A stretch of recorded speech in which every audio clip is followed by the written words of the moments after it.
So hello Achiever, today we will broach a new special topic. We will broach the topic of relationship and seduction. I am with a new awesome guest, is Larry Michael, and he's with me to answer my question. So hello Larry. Hello, I'm pleased to be here. Thank you, and how are you today? I'm fabulous. Perfect. Um, I would love to talk about relationships. And you are specialized on genetics, energetics. Mhm. What is it, and how we can use that in the real world Yeah. to build a relationship? Just what the heck is this, right? Yeah. Well, we know in relationships, most people get into relationships for two specific reasons. They see someone, they look at them, they go, oh yeah, this is what I want. This is the right height, shape, brightness in their eyes, color skin, body style, and they make a decision based on physical. Everybody does that. Men and women will determine whether this is a good match based on physical. It's not the only thing, but the next thing they do once they pass that test is they want to know who someone is. So we go into this inquiry space where we're always asking questions. We want to know everything we can find out about the person. And of course, we're looking for similarities. We're looking for things that excite us, that inspire us. We want to know what they're passionate about, what they believe in, what their desires are in life. If you're looking for a partner and you want to have children and she doesn't want kids, well, then you've got to say next, right? That's not the person for you. If you're looking for a partner and they already have kids and you want just your own and they don't want any more, you see the dynamic there is discovering whether that person is really a good match. But you're using just two things, looks and what we know about them, emotionally what we know about someone. The challenge with that is that there's a third dynamic that's constantly going on that isn't considered for most of the population of the world, and that dynamic is energetic. And energetics, when people hear that, they often think that energy is something that we're all dealing with, right? We hear the statement, energy is everything, and there's lots of people that have said that, and it's true. There's energy all around us, and we're constantly moving and shifting energy, but there is a specific energetic frequency that we vibrate at, that we oscillate at, that's unique to every person. And being able to identify that frequency and then identify the other person's and see how they relate to each other makes a huge difference on relationships. And not just loving relationships, not just romantic, but relationships with children, relationship with parents, with friends, definitely relationships in the workplace, and very important when it comes to personal development, when it comes to information, when it comes to things like the law of attraction and a variety of different tools that we use to be successful in our life. Yeah.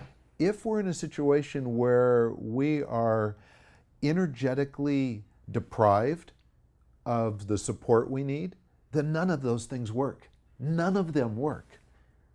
So it's really interesting. I'm sure you've probably heard great motivational speakers, and they'll have incredible things to share. And you go, I got it. I know just what to do, right? I'm going to do these things that he told me or she told me to do.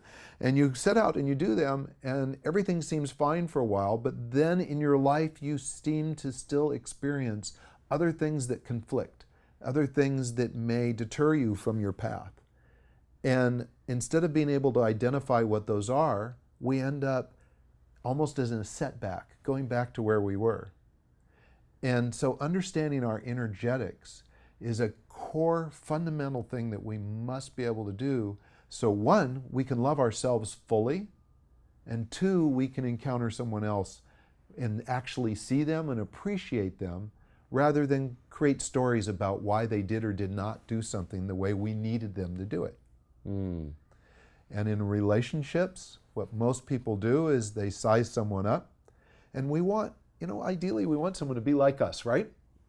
So if you want someone to be you want to be in a relationship with someone, you're going to look for someone that's a lot like you. If they're totally different than you, it's like. I have a question. How we define this this energy? So the energetic frequency, we've Yeah. been able to identify through a science that was developed almost 4 decades ago. So a gentleman named Dick Nelson, he's passed away since then. He, almost 40 years ago, after his 4th marriage, Not too successful. He figured I'm not doing something right. And he went, there's got to be a solution. There's got to be something else going on other than everything else I've studied.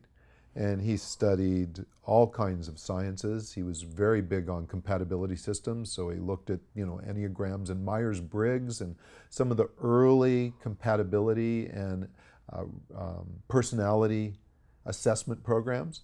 He looked at even the esoteric sciences. He looked at astrology and numerology and the I Ching and various things like that. And he was going, these are all good. They're all interesting. And there's still something missing. And so he set off on a long path to try and find the answers and came up with a solution that since has been studied by scientists and validated and even written about in peer-reviewed journals. Okay, so can we? When I met you, you took my birthday and the birthday of my girlfriend Julie. And how do you use that?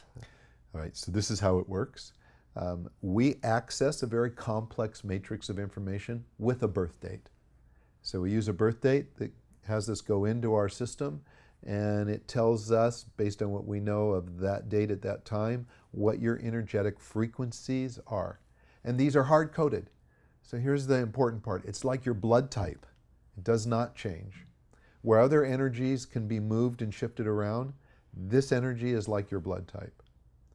And, as an analogy, imagine if you were in an accident and you went into a hospital and you didn't know your blood type and you needed a blood transfusion and they gave you the wrong blood. You could die, right? Easily. Yeah. So in this case, it's the same thing. We go through our lives, we're fine. I don't sit here and go, I'm this energy or that energy. I just am. I show up. But it's when two people get together and those energies either collide or intertwine that makes a difference. So we use a birth date, and it tells us specific things about how people communicate and how they run their life, how they process information, how they handle money, and how they engage with each other sexually. And even more interesting than that, well, I don't know if I should say more interesting, in addition to that, it shows people who they're going to be chemically attracted to, chemistry. So everybody wants chemistry in a relationship. We see all kinds of relationship programs out there going, how to create chemistry, how to get someone to want you or desire you. Well, we can tell you from looking at your energetics who you're going to have chemistry with in advance before you even meet them. It's amazing. So did you think to do a partnership with Mythic? And it's easy for, if it's online, to build the software, because on the online meeting software like Mythic. Do you know Mythic? I'm not sure. It's the website to meet people. Oh, okay. It's a dating site. Dating site. So it's easy because you have the birthday. Mm-hmm. What? You would think, wouldn't it? So for years, we have approached dating sites with this information. And we have, it's a fascinating industry, David. I have to say that there are certain people in the dating industry that they don't really want people to get matched up. So if you think about it, if you join a dating site and you find a partner, then you're off the dating site. So how quickly do you really want to match people? Dating sites are effective, but in a very small way. In the United States, there's over 90 million single people, and the dating industry only serves about 4 million of them, or 4% of them, excuse me. That's a small figure. It's a really small figure. So they make a big splash because they do a lot of marketing, and they sell a lot of hope. So, I go online, I create a profile, I see someone, I go, wow, this looks great. I'm with eHarmony, they help set me up. And they've done the two things that I was talking about everybody does. Are we a match physically, and are we a match mentally in terms of who we are and what we want in our lives? And then they put you together.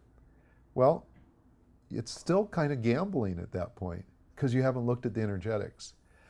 My experience is that the dating industry is not enough pain yet that they're willing to look at a real solution. And so we're taking our solution to the public on our own. Okay, So great.